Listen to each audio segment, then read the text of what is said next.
Hello दोस्तों, आप सभी का एग्ज़ाम पॉसिबल में स्वागत है। दोस्तों, आज हम बात करेंगे कि ऑनलाइन सिक्योरिटी कितनी ज़रूरी है और कैसे थोड़ी सी एहतियात बरत कर हम अपने आप को बड़े ऑनलाइन फ्रॉड से बचा सकते हैं। दोस्तों, आज इंडिया में लगभग सभी के पास एंड्रॉयड फ़ोन है और सभी किसी ना किसी सोशल मीडिया प्लेटफॉर्म से जुड़े हुए हैं। जैसे व्हाट्सअप हो गया, इंस्टाग्राम हो गया, फेसबुक हो गया, मैसेंजर हो गया, एक्सेट्रा। ऐसे बहुत सारे ऑनलाइन प्लेटफॉर्म हैं, कहीं तो आप जुड़े ही होंगे। और आज सभी ऑनलाइन पेमेंट भी बहुत अधिक करते हैं। खासकर पिछले साल जब लॉकडाउन लगाया था, तब से इंडिया में ऑनलाइन पेमेंट बहुत अधिक मात्रा में बढ़ गई है, जिससे हमारे लिए चीज़ें बहुत आसान भी हो गई हैं। लेकिन कहते हैं ना, हर चीज़ की कीमत होती है। वो कीमत हो सकता है ऑनलाइन फ्रॉड हो, जो आपके साथ भी हो सकता है अगर आप सतर्क नहीं रहे तो। दोस्तों, अभी इंडिया में लोगों को साइबर क्राइम की गंभीरता नहीं पता। ये साइबर क्राइम या ऑनलाइन फ्रॉड किसी अन्य क्राइम से बहुत ज़्यादा घातक है। एग्जाम्पल के तौर पर, अगर आपके पास 2000 रुपये हैं, अगर वो चोरी हो जाते हैं तो सिर्फ आपका 2000 रुपये का नुकसान हुआ। लेकिन कहीं आपकी पर्सनल डिटेल्स लीक हो जाती है तो कोई हैकर उन डिटेल्स का इस्तेमाल कर आपके बैंक के सारे पैसे निकाल सकता है। सोचिए दोस्तों, आपकी छोटी सी लापरवाही और आपके सारे पैसे गए। तो इस लापरवाही से आप बच सकते हैं। बस ये जो 5-6 पॉइंट मैं बताने जा रहा हूँ, उस पर थोड़ा सा ध्यान देंगे, उसको अपनाएंगे तो आप इन फ्रॉड से बच सकते हैं। तो आइए चलते हैं, हम उन बातों को बात करते हैं। दोस्तों, सबसे पहला और बेसिक पॉइंट, आप अपनी पर्सनल इंफॉर्मेशन कभी भी किसी से फ़ोन पर नहीं शेयर करेंगे।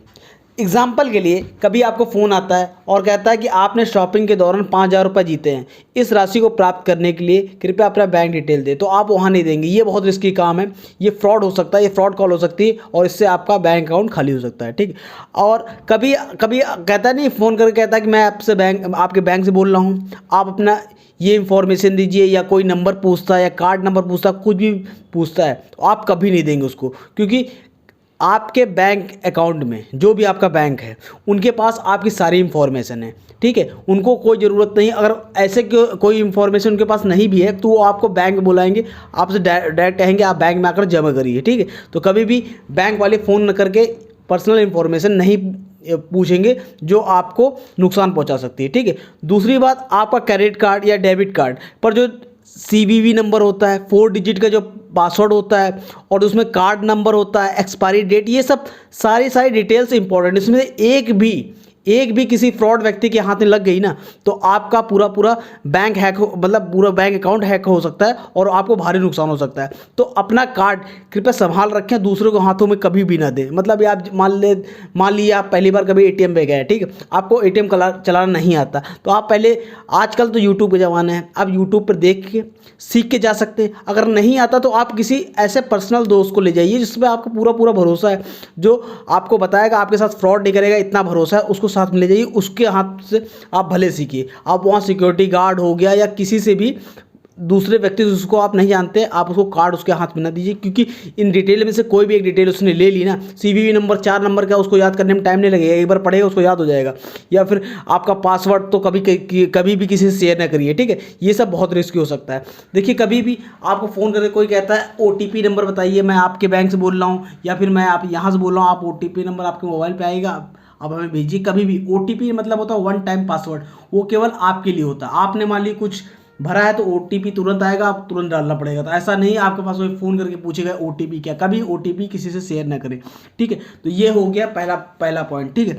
दूसरा, सोशल नेटवर्किंग साइट में अपना पर्सनल इंफॉर्मेशन न डालें। आप चाहे व्हाट्सअप चलाते हैं, इंस्टाग्राम चलाते हैं, फेसबुक चलाते हैं, ये जनरल बातें करने के लिए होती है। यहाँ पर पर्सनल डिटेल्स ना डालिए, ना अपनी फैमिली की। कोई ऐसी पिक्चर भी ना डालिए जो आगे चल के आपको परेशानी फेस करनी, क्योंकि आप इसमें जो भी चीज़ डालेंगे वो पब्लिक हो जाएगी, वो उसको सब देख सकते हैं। ठीक है, आप चाहे ना चाहे वो सब लोग देखेंगे। तो ऐसा क्यों करना कि आगे चल के कोई प्रॉब्लम हो। ठीक है, तो कभी सोशल नेटवर्किंग साइट में कोई भी इंफॉर्मेशन हमको शेयर नहीं करनी। ठीक।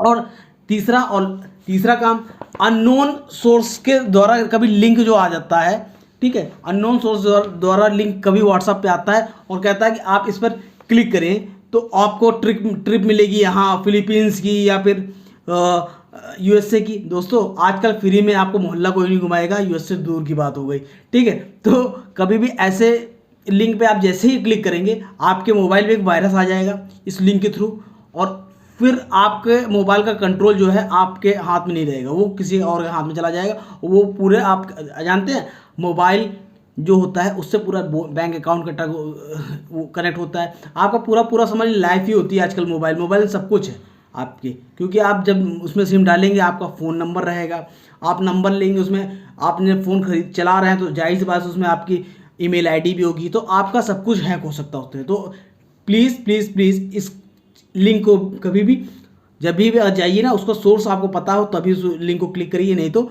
ना करिए, ठीक है। और पासवर्ड कभी भी आप चाहे अपना लॉक लगाते हैं फ़ोन का, या फिर आपका ईमेल पासवर्ड है, या कोई भी पासवर्ड आप कुछ भी लॉक करते हैं, तो उसमें जो पासवर्ड डालिए वो मजबूत डालिए। ऐसे नहीं कि आपने अपना नाम डाल दिया है या अपने फैमिली मेम्बर का किसी का नाम डाल दिया है, सिंपल ऐसा ना डालिए कोई अनुमान लगा ले, कुछ ऐसा रैंडमली डालिए जिसको आप याद रखें, और कोई रैंडमली चीज़ डालेंगे तो कोई अनुमान नहीं लगा पाएगा। तो आपका पासवर्ड स्ट्रांग होना चाहिए, ठीक। और आपका सिस्टम अपडेटेड होना चाहिए, ठीक है। एंटीवायरस उसमें होना चाहिए, इंस्टॉल होना चाहिए एंटीवायरस, तो आपकी सेफ्टी रहती है। क्या है कि हैकिंग जो होती है वायरस से ज़्यादा होती है। मान लिया आपके में कोई आपको हैक करेगा, उससे पहले आपके कंप्यूटर में वायर डाल देगा, ठीक है। उसके बाद आपका पूरा कंप्यूटर हैक कर लेगा। कंप्यूटर हैक हो गया तो आपका कंट्रोल खोया, दूसरे कंट्रोल आया, वो चाहे उसमें गलत काम भी कर सकता है, या कोई गलत चीज़ उसने अपलोड कर ली जो बाद में आपके लिए परेशानी होगी, पुलिस केस भी हो सकता है, ठीक है। तो आप इस चीज़ से थोड़ा अपडेट रहिए कि आपका सिस्टम कहीं पुराना तो नहीं है, आप सिस्टम पे अपडेट करते रहिए। जो नया जो अपडेशन आता है आप अप टू डेट रहेंगे तो आपका सिक्योर रहेगा कंप्यूटर, ठीक है। और आप कभी भी गूगल पे HTTP करके होता है, वहाँ पर आगे डालते हैं कोई चीज़ सर्च करते हैं, तो उस पर HTTP के बाद S लगा है कि नहीं ये ध्यान दीजिएगा। S मतलब स्टैंड फॉर सिक्योर, मतलब S का मतलब सिक्योर। आप कुछ भी खोलना है तो फिर सिक्योर है वो। अगर HTTP खुल तो जाएगा लेकिन वो सिक्योर नहीं, कोई भी हैक कर सकता है, कोई भी आपकी इंफॉर्मेशन जा सकता है, ठीक है। तो आप में वायरस भी आ सकता है, तो आप HTTP के बाद S लगा है या नहीं लगा है, इस चीज़ को ध्यान रख सकते हैं। इससे आप थोड़ा सिक्योर हो जाएंगे। देखिए, आप कोई इंजीनियर तो बन नहीं सकते, लेकिन छोटी छोटी जो चीज़ें हैं, इंफॉर्मेशन है, वो आप चाहे आपने BA कर रखा हो, BSc कर रखा हो, लेकिन आप कंप्यूटर मोबाइल तो चला ही रहे हैं, तो ये छोटी छोटी चीज़ ध्यान रखिए, तो आप सिक्योर भी रहेंगे, सुरक्षित भी रहेंगे, ठीक है। और ऑनलाइन तो बेस्ट है ही है, लेकिन ऑनलाइन को थोड़ा सा अगर संभल के इस्तेमाल करेंगे, सही तरीके से इस्तेमाल करेंगे, थोड़ा सिक्योरिटी रखेंगे, तो आपके लिए बहुत बहुत बेस्ट होगा, ठीक है। तो आपको ये वीडियो कैसी लगी? वीडियो को लाइक करिए, शेयर करिए और सब्सक्राइब करिए।